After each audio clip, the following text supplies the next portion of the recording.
Hey everyone, welcome to Prison Politics. If these walls could talk, we are just testing. I had a couple of prisoners who want to be on the podcast through JPEG video, and I just want to test it and make sure that everything be right so they can do that. Also, I don't know. Hopefully they'll let them out, at the time that we come on. If not, then I'll put a post up and let you guys know. But right now we just testing and join in with us this evening between 5 and 7. We come on between 5 and 7, and hopefully today we have some prisoners do video visits. Hopefully, if not, we try. We'll keep trying until we succeed.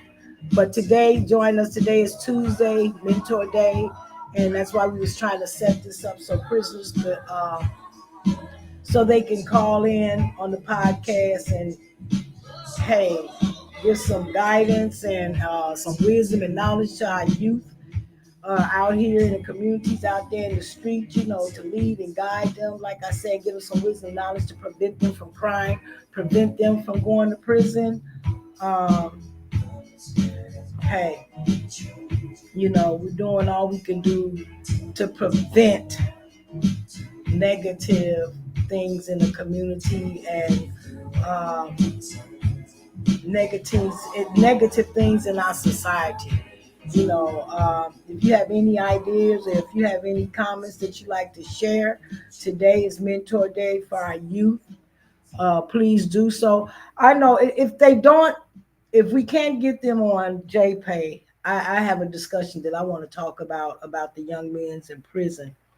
And like I said, I give condolences to the family who lost their son, a 22-year-old man in Stillwater. And I want to talk a little bit. I want to talk to the moms and the dads and the families out there who have young ones in prison. Who might be going through an apartment complex and you live near these cities, going through this thing of using drugs in prison. You worry about them being on drugs in the street, but now you have to worry about them being on drugs in prison. Man, I went from being in almost 6 figures of credit card debt.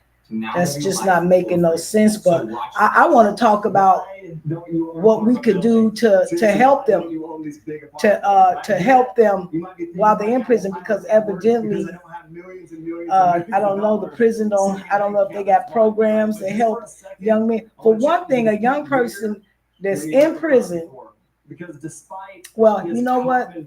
I'm not going to get off into it right now, but make sure you join me back at 5 o'clock, and I want to have a discussion on drugs in prison, the war on drugs in prison, and with our loved ones in prisons that they got this, where they can get their hands on it, and we have to help them. And like I said, I don't want to get too much off into it, but we have to make it possible.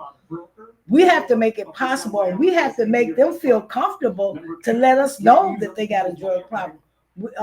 They can't be scared. We got to make them feel comfortable where they can let us know, where they can reach out and let us know, hey, I got a drug problem. I need help.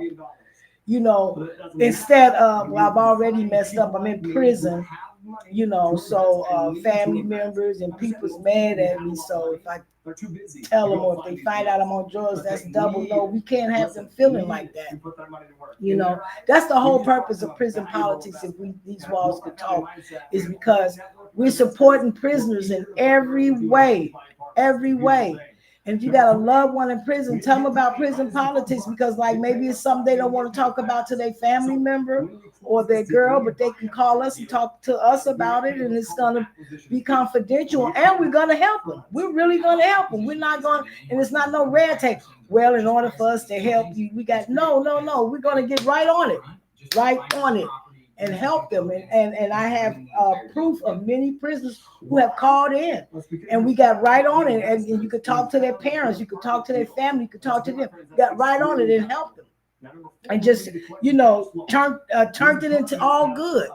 And it can be done that's why we all have a voice, and we can't be scared to use our voice, and we have to have God and care and love into everything we do, so each and everybody can feel comfortable to express and communicate and you know, and speak the truth. Speak the truth. Based on how much ownership that you have in the deal, but it's still an incredible way to create extra income from an investment. We can continue to talk about what the prison need to do. We could continue. Advocate about what the prison need to do. But until they do, let's talk about what we can do to prevent this from happening to our loved ones in prison. What can we do? You know, we can talk about what and it's good to talk about what the prisons need to do. It's good to advocate on what they're not doing and what they need to do. But also we need to talk about what can we do to prevent this from happening to our loved ones in prison. So join me this evening between 5 and 7. This is very important, and it is very needed. And let's discuss and talk about solutions. You know, talk about solutions for our loved ones in prisons. You know, even if we have to get together and write up something where the governor signed that we can go in there and, you know, we have volunteer people to go in there and check on our loved ones once a week. You know, it's enough people in the community for one person a day to go walk around the prison and check on the individuals, you know, and make sure that they're okay. Volunteer. Everything does not have to be did for money. Things can be done for love and care, you know, and well, I don't know if you guys understand where I'm coming from, and that's because I'm rushing because I was just testing. This was only a test. But join back with me this evening between 5 and 7, and I'm going to finish talking about this.